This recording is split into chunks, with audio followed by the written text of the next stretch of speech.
जादुई कैंची की कहानी। बहुत समय पहले की बात है। एक छोटे से गांव में गुड्डू नाम का एक नन्हा लड़का रहता था। गुड्डू को हमेशा से ही चीजें काटने का शौक था। वह कागज, कपड़े और कभी-कभी पुराने पत्ते भी काटता रहता था। लेकिन उसके पास एक आम कैंची थी, जिससे वह सिर्फ साधारण चीजें ही काट पाता था।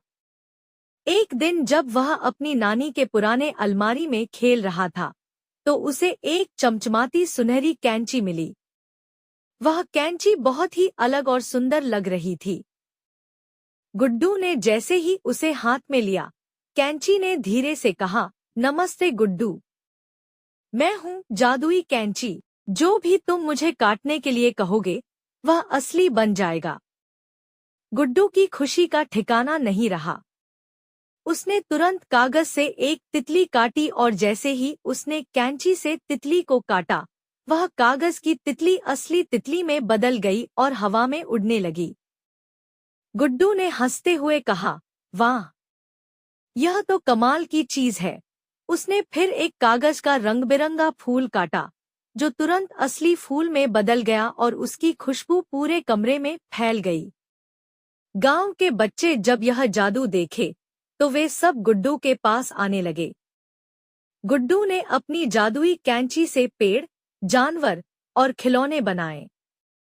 सभी बच्चे बहुत खुश हुए और गांव में खुशी का माहौल फैल गया। गुड्डू ने सोचा कि वह अपनी इस जादुई कैंची से सबकी मदद करेगा।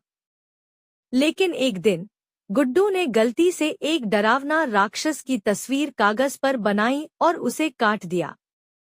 वह कागज का राक्षस असली राक्षस में बदल गया और जोर-जोर से हंसने लगा। गांव के लोग डर गए और भागने लगे। गुड्डू को बहुत डर लगा, लेकिन उसने हिम्मत नहीं हारी।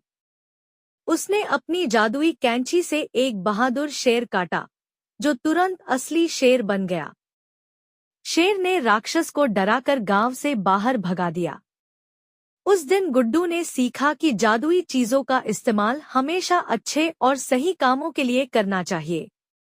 उसने अपनी कैंची को संभाल कर रखा और गांव के लोगों की मदद करने लगा। गुड्डू की बहादुरी और समझदारी के कारण गांव में फिर से शांति और खुशी लौट आई। अब गुड्डू अपनी जादुई कैंची से न केवल सुंदर चीजें बनाता है, बल्कि वह बच्चों को भी सिखाता है कि जादू का सही इस्तेमाल ही सबसे बड़ा जादू होता है। गुड्डू और उसकी जादुई कैंची की कहानी गांव में एक मिसाल बन गई। कहानी से सीख